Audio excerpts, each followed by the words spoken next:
பர்திமேயு சுவிசேஷ ஊழியங்கள் வழங்கும் நற்செய்தி நேரம். தேவ செய்தி பாஸ்டர் ஆர். அகஸ்டின். இந்த நாளில் உங்களோடு மறுபடியும் எப்போதும் போல சந்திக்கவும், தேவனுடைய வார்த்தையை சொல்லவும், ஆண்டவர் கொடுத்திருக்கிற இன்னும் ஒரு நாளுக்காய், தருணத்திற்காய், நல்ல சூழ்நிலைக்காய் ஆண்டவருக்கு நன்றி செலுத்துகிறேன். இந்த நாளிலே உங்களோடு நான் பேச வேண்டும் என்று ஜெபித்து காத்திருந்த போது ஒரு அன்பு தாயார் என்னிடத்தில் ஃபோனில் வந்தீர்கள். நீங்கள் கேட்ட கேள்வி, ஐயா சக்தி சக்தி என்று சொல்லுகிறார்களே, என்ன சக்தி என்று சொன்னீர்கள். இந்த சக்தியை குறித்து வேதம் என்ன சொல்லுகிறது என்றெல்லாம் கேட்டீங்க. ஏனம்மான்னு கேட்டபோது, எங்கள் வீட்டுக்கு பக்கத்தில் ஒருத்தர் இருக்கார். அவர் யாரை வேணும்னாலும், எந்த குடும்பத்தை வேணுனாலும் ஒன்றுமில்லாமல் ஆக்கிறதுக்கு அவர்கிட்ட பெரிய சக்தி இருக்கான். எல்லாரும் சொல்கிறாங்க, ஆண்டவரோட பெரிய சக்தியாயா அப்படின்னு கேட்டீங்க. உண்மைதான், ஆண்டவரோட பெரிய சக்தி இந்த பூமியில் கிடையாது. ஏன்னா அவர்தான் பெரிய சக்தி என்று நீங்கள் மட்டுமல்ல, நான் மட்டுமல்ல, எல்லோரும் அறிந்த உண்மை. இருந்தாலும் என்ன சக்திகள் நமக்கு தேவை, எந்த சக்திகள் நமக்கு வேண்டியவைகள் அல்ல, எந்த சக்தி நம்மிடத்தில் இருக்கிறது, ஆண்டவருடைய சக்தி என்பது என்ன, பிற சக்திகள் என்பது என்ன, இதை குறித்து நாம் அறிந்து கொள்ள வேண்டியது அவசியம். ஆகையினால இன்றைக்கு சக்தி என்கிற தலைப்பில் தான் நான் உங்களோடு பேச விரும்புகிறேன். உங்களுடைய வேதாகமம் எங்கே இருந்தாலும் தயவு செய்து கையில் எடுத்து, தேடி கையில் எடுத்து ஒரு வசனத்தை திருப்புங்க. அப்போஸ்தலர் நடவடிக்கைகளின் புஸ்தகம் 8வது அதிகாரத்திலே 9வது 10வது வசனத்தை, அப்போஸ்தலர் நடவடிக்கைகள் 8ஆம் அதிகாரம் 9ஆம் 10வது வசனத்தை எல்லாரும் திருப்பீங்களா? அப்படி திருப்பி தேடி எடுக்கிற வரைக்கும் நீங்களும் நானும் பாடுமா? இயேசு என்ற திருநாமத்திற்கு எப்போதும் மிக ஸ்தோத்திரம். இயேசு என்ற திருநாமத்திற்கு எப்போதும் மிக ஸ்தோத்திரம்.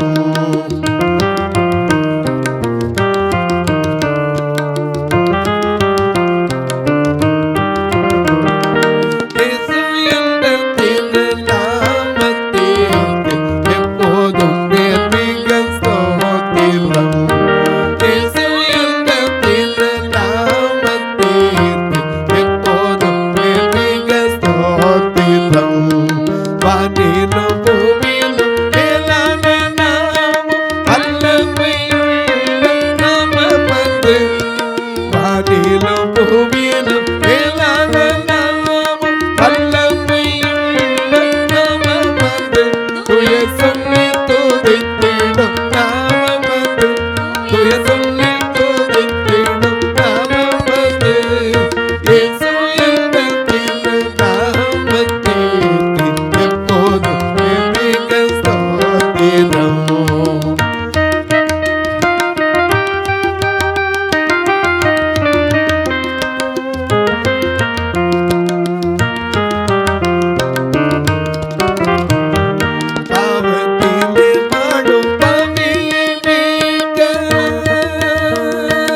உலகெங்கும் கலித்திடும் நாமது. இயேசு என்ற திரு நாமத்திற்கு எப்போதும் மிக ஸ்தோத்திரம்.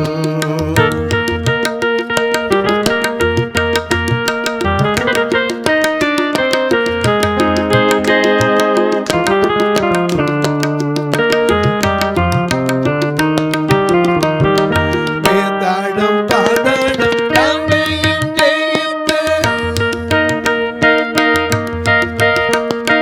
வேதாளம் பாதாளம் யாவையும் ஜெயித்த இளமுள்ள திருநாமத்து. வேதாளம் பாதாளம் யாவையும் ஜெயித்த இளமுள்ள திருநாமத்து. நாமும் வெல்லிடுவோம் இந்த நாமத்திலே, நாமும் வெல்லிடுவோம் இந்த நாமத்திலே. இயேசு என்ற திரு நாமத்திற்கு எப்போதும் மிக ஸ்தோத்திரம். இயேசு என்ற திரு நாமத்திற்கு எப்போதும் மிக ஸ்தோத்திரம். எல்லா நாமத்துக்கு மேலான நாமம் இயேசு அவ்வளவுதான். கிறிஸ்துவின் நாமம். இயேசுவின் நாமம் ஈடு இணையில்லாத நாமம். அது பாவத்தை போக்கும், பயத்தை நீக்கும், தம்மை தேடுகிற பக்தர்களுக்கு பரம சந்தோஷத்தை கொடுக்கும். அது நேற்றும் சரி, இன்றும் சரி, நாளையும் சரி. மாறாத நாமம் மட்டுமல்ல, நம்பின ஒருத்தரை கூட கைவிட்டதில்லை. ஹல்லேலூயா. காரணம் சங்கீதம் 22 சங்கீதத்தில் 4ஆம் வசனத்திலே தாவீது சொல்லுகிறார்.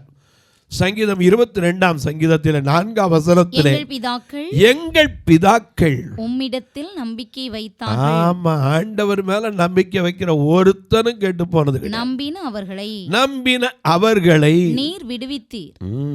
ஏன்னா எங்கள் பிதாக்கள் உண்மையில நம்பிக்கை வைத்தார்கள். இன்றைக்கு எத்தனை பேர் நம்பிக்கை வைக்கிறீங்களோ அவர் விடுதலை செய்கிற சக்தியாய் இருக்கிறார். எத்தனை பேர் நம்புறீங்களோ வியாதியிலிருந்து சுகப்படுத்துகிற சக்தியாய் இருக்கிறார். எத்தனை பேர் விசுவாசிக்கிறீங்களோ உங்கள் குடும்பத்தில் அற்புதம் செய்கிற சக்தியாய் அவர் இருப்பார். நாம் அநேக நேரம் என்ன செய்வோம் தெரியுமா? சக்தின்னு உடனே ஞாபகம் வரும். எங்கேயாவது ஒருத்தர் ஏதாவது ஒன்று செஞ்சிட்டார்னா உடனே அப்பா அங்கே தான் கூட்டம். உங்கள் வேதாகமத்தில் கையில் எடுத்திருப்பீங்க. அப்போஸ்தலர் நடவடிக்கைகள் 8ஆம் அதிகாரத்திலே 9வது 10வது வசனத்தையும் வாசிக்க கேட்போம். சீமோன் என்று பெயர் கொண்ட, நல்ல கவனிங்க, சீமோன், சீமான் அல்ல. ஏன்னா இன்னைக்கு அநேகருக்கு கேட்டு கேட்டு அந்த பேர் மறந்துடக்கூடாது. சீமான் அல்ல, சீமோன் என்று பெயர் கொண்ட ஒரு மனுஷன் அந்த பட்டணத்திலே மாய வித்தைக்காரனாய் இருந்து தன்னை ஒரு பெரியவன் என்று சொல்லி, அது மட்டுமல்ல, மாய வித்தைக்காரன், ஆனா அவனே தன்னை என்ன செய்வான்? பெரியவன் என்று சொல்லி சமாரியா நாட்டு ஜனங்களை பிரமிக்க பண்ணி கொண்டிருந்தான். அவங்களே ஆச்சரியப்படுற அளவுக்கு வச்சிருந்தான். அதான் பிரமிக்கிறது. ஏன்னா பிரமிப்பு என்பது நாம் திடீர்னு ஒரு பார்க்கக்கூடாத காரியத்தை பார்த்தா உடனே நம்ம அறியாமல் என்ன செய்வோம்? அப்பாடி ஆச்சரியம். உதாரணமாக அப்போஸ்தலர் நடவடிக்கை, நீங்கள் லூக்கா எழுதின சுவிசேஷத்தில் 5ஆம் அதிகாரத்தில் பேதுரு ஆச்சரியத்தால் பிரமை கொண்டான். காரணம், அது வரைக்கும் அவளை மீனை பார்த்ததே இல்லை. அவன் வெறும் படகை பார்த்துருக்கான், ஏதோ கொஞ்சம் மீன் பிடிச்சிட்டு வந்திருக்கான். ஒரு நாள் போயிட்டு ஒன்றுமெல்லாம் திரும்பி வந்தான். ஏசு அந்த காலையில் வந்தார். இவன் வலையெல்லாம் பழுது பார்த்துக்கிட்டு இருந்தான். ஏறி உட்காந்து, யாருடைய படகுனார்? அது சீமோனுடைய படகு. அப்படியா கொஞ்சம் தள்ளுப்பான்னார். தள்ளி போய் வார்த்தையை சொல்லிவிட்டு, இப்போ கொண்டு போய் உன் வலையை ஆழத்தில் போடுனார். அவன் சொன்னார், ராத்திரியெல்லாம் தேடினேன், ஒன்றுமே கிடைக்கல. ஆனால் உங்கள் வார்த்தையின்படி வலையை போடுறேன்னு ஒன்று வலை கிளியத்தக்க 2 படவும் அமிழத்தக்க மீன்களை கண்டவுடனே அவன் பிரமித்தான். இங்கே ஜனங்களை பிரமிக்க பண்ணுகிற ஒரு மனிதன். அவன் பேர் என்னது? சீமோன் என்று பெயர். ஆனால் அவன் தொழில் என்னது? மாயவித்தை. மாயவித்தை என்னது? ஊர்களில் பார்த்துருப்பீங்க. அப்படி கையை மூடி தரப்பான், ஏதாவது ஒன்று வர்ற மாதிரி காமிப்பான். இதுதான் மாயவித்தை அப்படிங்கிறது. எனக்கு கண்மாருடைய சில நேரம் அந்த மாய வித்தை அவனுக்கு ஆபத்தாக முடிஞ்சிடும். எப்படின்னு கேளுங்க. ஒரு சமயத்தில் ஒருத்தன் மலம்பாம்பை வச்சு வேடிக்கை காட்டி கொண்டிருந்தான். அந்த மலம்பாம்பு அவனை சுற்றி அப்படி நெஞ்சிலேருந்து இப்படி முதுகு வழியாக சுற்றி நெரிக்கும். கரெக்டாக அந்த குறிப்பிட்ட நெரிப்பு வந்தோடனே இவனுக்கு அதை தாங்க முடியும் அப்படிங்கிற அளவுக்கு வச்சுருப்பான். அது தாண்டினோடனே அப்படி சுண்டுவான். உடனே அது என்ன செஞ்சிடும், ரிலீஃப் பண்ணிடும். இவனுக்கு அப்படி ரொம்ப நாள் இந்த வித்தை ஓடிக்கிட்டு இருந்துச்சு. அந்த வித்தை ஒரு நாள் என்ன ஆகி போச்சு, ஒரு திருவிழா கூட்டம், எங்கே பார்த்தாலும் ரேடியோ. நம்ம நாட்டினா ரேடியோவுக்கு பஞ்சம் இல்லையே, எல்லா இடத்துலையும் ஸ்பீக்கர் கட்டிட்டாங்க. இவன் அங்கே போய் நிறையா சம்பாதிக்கலாம்னு சொல்லி அந்த பாம்பு வித்தையை காட்ட போனான். அங்கே போனோன்னா எப்போதும் போல் சுற்றின பாம்புக்கு இவன் சுண்டுனது கேட்கல, இந்த சத்தம் கேட்கல. பாம்பு செவி லேசாக இருந்தாலும் கேட்கும், ஆனால் அந்த கூட்டத்தில் அது கேட்கல. உடனே அது மேலும் மேலும் நெரிக்க எல்லாரும் பார்த்தாங்க, இந்த கொஞ்ச நேரத்தில் வாரு அவன் திருப்பி விழுவான், அப்புறம் எந்திரிச்சிடுவான்னாங்க. கடைசியில் எந்திரிக்கவே இல்லை. எனக்கு அன்பார்களை, மாய வித்தை என்பது மக்களை ஏமாற்றுவதாக நினைத்து தங்களை ஏமாற்றிக் கொள்கிற வித்தையும் உண்டு. போகட்டும். இந்த சீமோன் என்கிற ஒரு மனுஷன், அவன் ஒரு மாய வித்தைக்காரனாக மட்டுமல்ல, தன்னை ஒரு பெரியவனாக ஜனங்களுக்கு முன்பாக காட்டிக்கொண்டு அவன் என்ன செய்தான், சமாரியா ஜனங்களை பிரமிக்க பண்ணி கொண்டிருந்தான். தேவனுடைய பெரிதான சக்தி. ஆனா ஜனங்கள் என்ன செய்தாங்க, அந்த சக்தியை தான் தேவனுடைய பெரிதான சக்தி இவன்தான் என்று எண்ணி சிறியோர் பெரியோர் யாவரும் அவனுக்கு செவி கொடுத்து வந்தார்கள். நல்ல கவனிங்க. இன்னைக்கு சக்திங்கிறது பலவிதத்தில் இருக்கிறது. ஏன்னா இன்றைக்கி மனிதனுக்கு சக்தி தருகிறவர் ஆண்டவர். ஏன்னா அநேக நேரங்களில் நமக்கு தெரியாது, நான் இதை சம்பாரித்தேன், நான் உண்டாக்குனேன், நான் கட்டினேம்மா. ஆனால் பலன் தந்தது யாரு? ஆண்டவர். அதை மறந்துடக்கூடாது. நாம் நிற்கிறதுக்கும் நடக்கிறதுக்கும் பலன் தரலைன்னா ஒன்றுமே இல்லை. ஏன்னா அவர் என்ன செய்வார், பலவீன நேரத்தில் பலன் தந்து தாங்குவார். பலவீன நேரங்களில் நாம பாருங்கள, பலவீன நேரங்களில் பலன் தந்து தாங்குவார். பலவீன சோதனை அழிப்பார். பலவீன நேரங்களில் பலன் தந்து தாங்குவார். பலவீன சோதனை நெய்யம் நம்ம கழிப்பார். ஆபத்து காலத்தில் அரணான கோட்டையும், ஆபத்து காலத்தில் அரணான கோட்டையும், கேடகமும் துருகமும் துறைகவரே இல்லை உண்டாக்கின தேவாதி அவர் தூங்குவதும் இல்லை உறங்குவதும் இல்லை. உண்டாக்கின தேவாதி தேவன் அவர் தூங்குவதும் இல்லை உறங்குவதும் இல்லை. எனக்கு அன்பானவர்களே, சக்தி இன்னைக்கு பல விதத்தில் இருக்கு. ஏன்னா தெய்வங்கள் கூட சக்திகளாக இருக்கிறதை பார்க்கிறோம். இன்னைக்கு அநேக பேர்களை கூட வைத்துக்கொள்கிறாங்க.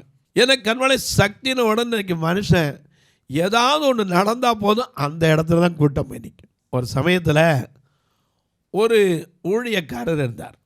நல்ல கவனிங்க, ஒரு ஊழியக்காரர். அவர் ஒரு 40 வருஷம் 50 வருஷமாக ஒரே கிராமத்தில் ஊழியம் செய்தார்.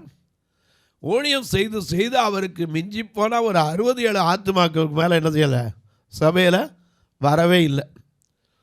இவருக்கு ஒரே கவலை, இத்தனை வருஷம் ஊழியம் பண்ணி நானும் பிரசங்கம் பண்ணி என்ன 60-70 ஆத்துமாக்களை கூட்டுறதுக்கு வழி இல்லையே, ஆண்டவரே எனக்கு இன்னும் கொஞ்சம் நல்ல சக்தியை தாங்கன்னார். அதே ஊருக்குள்ளே கொஞ்ச நாள் கழித்து ஒரு பெண் அம்மையார் வந்தாங்க. அவங்க கொஞ்சம் வித்தைகள்லாம் காட்டினாங்க, ஜெபம் பண்ணாங்க. அநேகருக்கு பிசாசுகள் ஓடியது, அநேகருக்கு வியாதிகள் சுகமாச்சு, அநேகருக்கு பில்லிசூனிய கட்டுகளெல்லாம் மாறிச்சு. கொஞ்ச நாளில் அந்த அம்மா சபை வச்சு 2 வருஷத்துக்குள்ளே 3000 பீப்புள்ஸ்லாம் என்ன செய்ய ஆரம்பித்தாங்க, அந்த ஆராதனை அட்டன் பண்ண ஆரம்பித்தாங்க. உடனே இவருக்கு ஒரு பெரிய கேள்வி வந்துச்சு. என்ன கேள்வி, நான் இத்தனை வருஷம் செஞ்சது ஊழியமாக இல்லையா? 40 வருஷம் ஆண்டவருக்காக வைராக்கியம் ஊழியம் செஞ்சனே, எனக்கு கிடைச்ச ஜனங்கள் எவ்வளவு? ஆத்துமாக்கள் 60-70 தான். ஆனால் இந்த அம்மா வந்து 2 வருஷத்தில் இவ்வளோ பெருகிருச்சே. ஆண்டவரே, என் ஊழியத்தில் என்ன குறை உண்டு, என்ன குற்றம் உண்டு, கொஞ்சம் எனக்கு சொல்லுங்கள், எனக்கு காண்பீங்க, எனக்கு ஆத்துமாக்கள் வரணும் அப்படின்னு சொல்லி ஒரே ஏக்கம். உடனே ஒரு நாள் பார்த்தார், 3 நாள் உபவாசம் போட்டார். 3 நாள் உபவாசம் போட்டு அவர் சொன்னார், ஐயா, இந்த 3 நாளில் எனக்கு பதில் கிடைக்கணும், இல்லைன்னா நான் என்ன செய்ய மாட்டேன், இந்த இடத்த விட்டு எந்திரிக்க மாட்டேனார். 3ஆம் நாள் ஆண்டவர் பேசினார், நீ எழுந்து என்ன செய், அங்கே போ. கிதியோனுக்கு சொன்னார்ல, கிதியோனுக்கு என்ன சொன்னார்? நியாயாதிபதிகளில் நாம் அழகாய் பார்க்கிறோம், கிதியோன் யுத்தத்துக்கு போகிறதுக்கு பயந்துக்கிட்டு இருந்தான். பராக்கிரமசாலி தான், ஆனால் அவனை பார்த்து பராக்கிரமசாலின்னதுக்கே அவன் ஒத்துக்கலை. இவனுக்கு ஒரே பயம். ஆண்டவர் சொன்னார், நீ எந்திரிச்சு போப்பா, அந்த மீதியானுடைய பாளையத்துக்கு போ, உனக்கு பயமாக இருந்தால் உன் வேலைக்காரனை கூட்டிக்கிட்டு என்ன செய்ய அங்கே போனார். அங்கே போனால் தான் தெரிஞ்சிச்சு. ஒருத்தன் சொப்பனம் கண்டு சொன்னான், ஐயா, ஒரு சொப்பனம் கண்டேன், அது என்னன்னா ஒரு சுட்ட வார்கோதுமை அப்பம் அப்படியே உருண்டு வந்து எதில் மோதிருச்சு, அந்த மீதியானுடைய கூடாரத்தின் மேலே என்ன செஞ்சு மோதிச்சு. 7:13 வாசி 7:13 வாசி. கிதியோன் வந்தபோது ஒருவன் மற்றொருவனுக்கு ஒரு சொப்பனத்தை சொன்னான். அதாவது இதோ ஒரு சொப்பனத்தை கண்டேன். சுட்டிருந்த ஒரு வார்கோதுமை அப்பம் மீதியானியரின் பாளையத்திற்கு உருண்டு வந்தது. அது கூடாரம் மட்டும் வந்தபோது அதை விழத்தள்ளி கவிழ்த்து போட்டது. கூடாரம் விழுந்து கிடந்தது என்றான். அப்பொழுது மற்றவன் கேட்டுக்கிட்டு இருந்த ஒருத்தன், இது யோவாசின் குமாரனான கிதியோன் என்னும் இஸ்ரவேலனுடைய பட்டயமே அல்லாமல் வேறல்ல தேவன் மீதியானியரையும் அந்த சேனை அனைத்தையும் அவன் கையிலே ஒப்புக் கொடுத்தார் என்றான். கிதியோன் அந்த சொப்பனத்தையும் அதன் வியாக்கியம் கேட்டபோது அவன் பணிந்து கொண்டு இஸ்ரவேலின் பாளையத்திற்கு திரும்பி வந்து எழுந்திருங்கள், கர்த்தர் மீதியானியரின் பாளையத்தை உங்கள் கைகளில் ஒப்புக். அதனாலதான் நான் பாடுறோம், என்ன சொல்றோம், கிதியோன்களே புறப்படுங்கள், எதிரிகளை துரத்திடுங்கள். ஆக கிதியோன்களே புறப்படுங்கள், எதிரிகளை துரத்திடுங்கள். எக்காலம் ஓதிடுவோம், எரிகோவை தகர்த்திடுவோம். கர்த்தரின் நாமம் உயர்த்திடுவோம், கல்வாரி கொடியேற்றுவோம். நாம கல்வாரி கொடியேற்றுவோம்.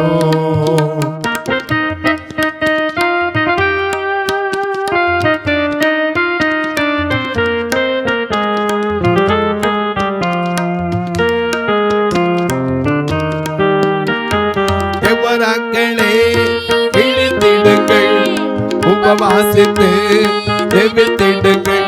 அகதேவராக்களே விழித்திடுங்கள், உபவாசித்து ஜெபித்திடுங்கள். எக்காலம் ஓதிடுவோம், எரிகோவை தகர்த்திடுவோம். கர்த்தரின் நாமம் உயர்த்திடுவோம், கல்வாரி கொடியேற்றுவோம். நாம கல்வாரி கொடியேற்றுவோம். எனக்கு அன்பான நல்ல கவனிங்க, சக்தின்னு உடனே இன்னைக்கு ஜனங்கள் அங்கங்கே ஓடுறாங்க. சக்திங்கிறது யாருக்கு தெரியுமா? நீங்களும் நானும் அந்த வல்லமையை பெற்றுக்கணும். ஏன்னா அப்பா அற்புதம் செஞ்சாரே. யோவான் 1:12 வாசிக்கிறோம், விசுவாசம் உள்ளவர்களாய் அவருடைய நாமத்தின் மேல் விசுவாசம் உள்ளவர்களாய் அவரை ஏற்றுக்கொண்டவர்கள் எத்தனை பேரோ அத்தனை பேரும் தேவனுடைய பிள்ளைகள் ஆகும்படி அவர்களுக்கு உலக பிரகாரமா அப்பன் பாடுனா மகன் பாடுறாங்கிறாங்க. மகனுக்கும் குரல் அப்படியே இருக்கு, முகம் அப்படியே இருக்குங்கிறான். ஏன் நம்ம அப்பா அற்புதம் செஞ்சாரு, நம்ம ஏன் செய்ய முடியாதா? நமக்குள்ள என்னன்னா எங்கோ சக்தி இருக்குன்னா அங்க ஓடுறோங்க. அப்படிதான் அன்னைக்கு இருந்துச்சு. சீமோன் என்ற மாயவித்தைக்காரன் தன்னை ஒரு பெரியவனாக எண்ணிக்கொண்டு மாய வித்தைகளினாலே அநேகரை பிரமிக்க பண்ணான். ஆகையினால சிறியோர் பெரியோர் எல்லாரும் அவன்தான் தேவனுடைய சக்தின்னு என்ன செய்தாங்க, தங்களுக்குள்ளே எண்ணிக்கிட்டே இருந்தாங்க. தேவனுடைய சக்திக்கு முன்பாக மனித சக்தி ஒரு நாளும் பிரயோஜனம் இல்லை. இன்னைக்கு மனித சக்தி அழிவுக்கு வேணால் எத்தனையோ இருக்கலாம். எனக்கு கல்வாரம் நம்ம நாட்டில் ஒரு பழமொழி சொல்லுவாங்க, ஆக்கத்துக்கு பல நாள் வேலை, அழிவுக்கு சில நாள் வேலை. இன்றைக்கி மனிதனை அழிப்பதற்கு கற்றுக்கொண்டிருக்கிறான். எவ்வளவோ கண்டுபிடிப்புகளை கண்டுபிடிக்கிறான். காரணம், மனிதன் அழிப்பதற்கு. இன்றைக்கி ஒரு குடும்பத்தை அழிக்கணும்னா அடையாப்பா எங்கோ தேடி ஓடலாம், எங்கோ ஒரு சக்தி இருக்குங்க, அவர் செஞ்சார்னா அப்படியே நிர்மூலமாகி போயிடும். உடனே இங்கேருந்து இங்கே ஓடி போய் என்ன காசை கொடுத்தனாலும் வச்சிடலாம். ஒரு சமயத்தில் நான் ஒரு தெரு பிரசங்கியார், உங்களுக்கு தெரியும், தெருவில் பிரசங்கம் பண்ணுவேன். மணவாளக்குறிச்சிங்கிற ஒரு பகுதிக்கு பிரசங்கத்துக்கு போயிருந்தேன். சேரமங்கலம் அந்த பக்கத்தில் உள்ள கிராமம். அப்படி போயிருக்கும்போது ஒரு அம்மையா திடீர்னு என் வீட்டுக்கு வரணும், வந்து ஜெபம் பண்ணணும்னாங்க. என்னன்னு கேட்டேன். இல்லை, எங்கள் வீட்டில் ஒருத்தர் மாற்றி ஒருத்தர் சுகவீனத்தில் விழுந்துடுறாங்க. நான் எந்திரிச்சா எங்கள் அம்மா படுத்துடுறாங்க, எங்கள் அம்மா எந்திரிச்சா என் பிள்ளை படுத்துடுறான். எப்படியோ ஒருத்தர் மாற்றி ஒருத்தர் சுகவீனத்தில். அது கொஞ்சம் நஞ்சம் இல்லை, ரொம்ப நாள் கடந்து போனோம். ஐயோ ஏன் தான் எனக்கு இதில் என்ன பிரச்சனைனே புரியலை அப்படின்னு சொல்லி ஜெபிக்கிறதுக்கு கூட்டிகிட்டு போனாங்க. நான் அந்த வீட்டுக்கு போயிருந்தேன். அந்த வீட்டுக்கு போனோடனே அவங்கள்ட்ட கேட்டேன், இது எவ்வளோ நாளாக இருக்குன்னு. அது ஒரு 2-3 வருஷ காலம், 4 வருஷம் ஆகுது. அப்போ கேட்டேன், உங்களுக்கு குழந்தை எத்தனை? 2 குழந்தை. உங்கள் வீட்டுக்காரங்க அவர் என்னை விட்டு பிரிஞ்சுட்டாரு அப்படின்னு சொல்லி சொன்னாங்க. சரி அம்மா, உங்கள் வீட்டில் ஜெபம் பண்ணேன்னு சொல்லிட்டு ஜெபிக்க ஆரம்பித்தோம். கொஞ்சம் அங்கே விடுதலை கிடைத்தது போல தெரிந்தாலும் பரிபூர்ண விடுதலை கிடைக்கல. அப்போ நான் சொன்னேன், ஒரு நாள் கொஞ்சம் நீங்கள் ஒதுக்கி எனக்காக என்னோட உட்கார முடியுமா? சனிக்கிழமை உங்கள் வீட்டில் பகலில் காலையிலேருந்து இரவு வரைக்கும் ஜெபிப்போம், இந்த விடுதலை கிடைக்குமா அப்படின்னு நம்புனீங்கன்னா நீங்கள் உட்காருங்க. சரின்னு விடுதலை கிடைக்க உட்கார்ந்தாங்க. நல்லா ஜெபம் பண்ணால் சாப்பிடாமல் உட்காந்துருந்தோம். ராத்திரி ஆச்சு, அடுத்த நாள் காலையே வந்துருச்சு. எந்திரிப்போம், ஏதாவது செய்வோம் நாங்கள் ராஜனையை, கடைசி நேரம் விட்டுறக்கூடாது. கடைசியில் பார்த்தா ஒரு கடுகு வெடித்த மாதிரி வெடித்து அந்த அம்மா எந்திரிச்சு உட்காந்துட்டாங்க. மூலையில் படுத்துருந்த அம்மா. என்னன்னு பார்த்தா நான் கேட்டேன், கடுகு வெடிக்கிற சத்தம் கேட்குதே என்னம்மான்னு. ஆமாம் பிரதர், இப்போ தான் எனக்கு ஞாபகம் வருது, ஒரு நாள் காலை பெருக்கும் போது என் வீடு சுற்றி கடுகாக தொளிச்சிருந்தாங்க. யாருன்னு விசாரிச்சு அந்த அம்மையாரோட புருஷன். மனைவியை அழிப்பதற்கு புருஷன் சக்தியை பயன்படுத்துகிறான். ஆனால் நம்முடைய ஆண்டவர் அப்படி அல்ல. அவர் தேவ சக்தின்னு மனிதனை நம்பிடாதீங்க. தெய்வ சக்தி வேறங்க. தேவ சக்தி ஒவ்வொருவரையும் வாழ வைக்கிற சக்தி, ஒவ்வொருவருக்கும் பலன் கொடுக்கிற சக்தி, ஒவ்வொருவரையும் தட்டி எழுப்புகிற சக்தி. இன்றைக்கும் சொல்லுவேன், தெய்வ சக்தியை தேடி வந்தீங்கன்னா நிச்சயமாக அவரை நோக்கி பார்த்த ஒருவரும் வெட்கப்பட்டு போகவே மாட்டோம். நிச்சயமாக நம்புனீங்கன்னா நீங்கள் எந்த சக்தியை நம்பாமல் முழங்கால் போட்டு உம்மால் கூடும் எல்லாம் கூடும், ஒரு வார்த்தை சொன்னால் போதும்னு நின்னானே அவனை போல நீங்களும் நின்று பாருங்க.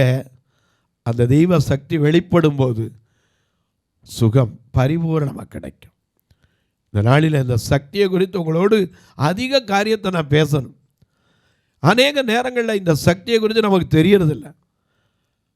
நாம் அறிந்து கொண்டோமானால் தேவ சக்தி எது, மாய வித்தை சக்தி எது, மனிதன் உண்டாக்குகிற சக்தி எது, தேவனுடைய மகா சக்தி எது, இதை தெரிந்து கொள்ளலாம். தொலைக்காட்சியில் பார்க்கிற என் அன்பு மக்களே, இந்த நிகழ்ச்சியை நாள்தோறும் பார்க்குறீங்க, கேட்குறீங்க, பரவசம் அடைகிறீங்க.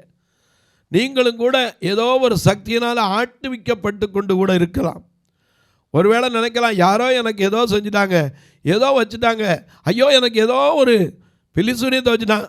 எந்த சக்தியாக இருந்தாலும் சரி, நம்முடைய தேவனுக்கு முன்பாக ஒரு நாள் நிற்காது.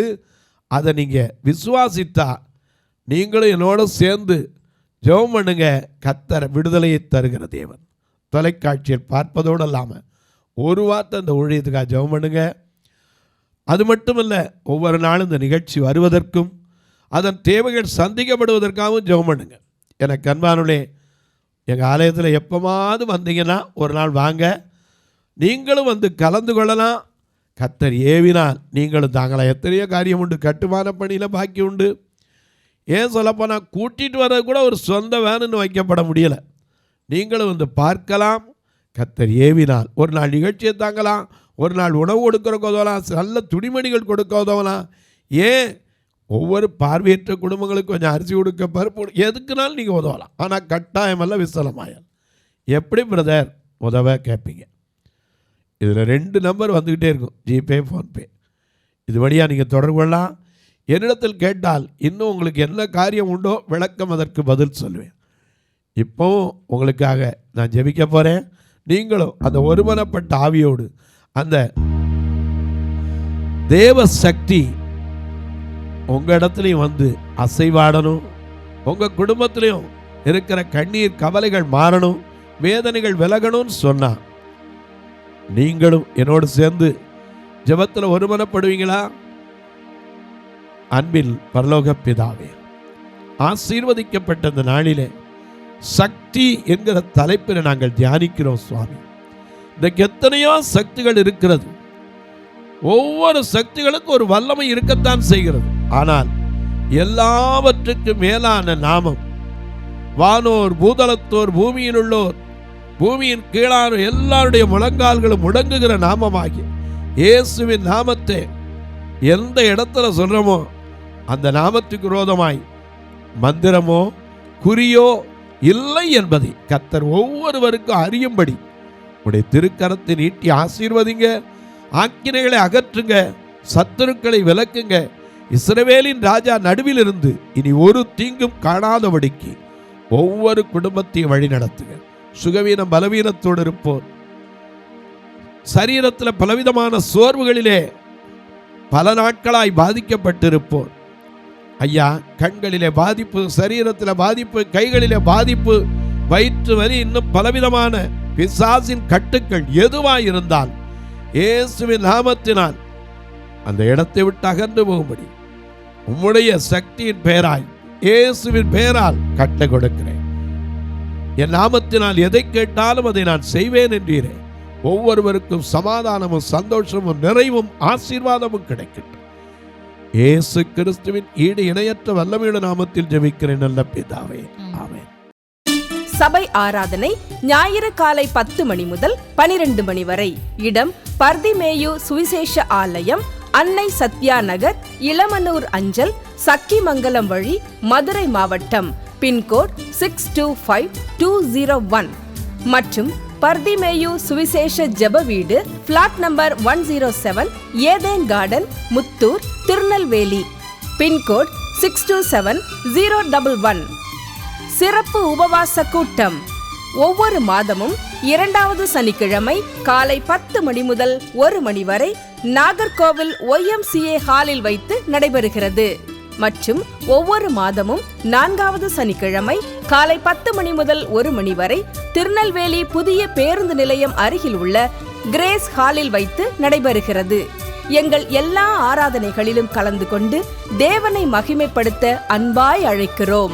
உங்கள் உதாரத்துவமான காணிக்கைகளினால் இவ்வூழியத்தை தாங்க விரும்பினால் R Augustine, account number 5021364331, IFSC code IDIB 000B066, Indian bank, BP Kulam, Madurai. GPay number 9842181917, BGM ministries மற்றும் 9442559772, பிளைண்ட் மினிஸ்ட்ரீஸ் அகஸ்டின். உங்கள் தொடர்புக்கு பாஸ்டர் ஆர் அகஸ்டின், பர்திமேயு சுவிசேஷ ஊழியங்கள், நாகமலை, புதுக்கோட்டை, மதுரை 625019. தொலைபேசி எண்கள் 9842181917 மற்றும் 9442559772. கர்த்தர் தாமே உங்களை ஆசீர்வதிப்பாராக.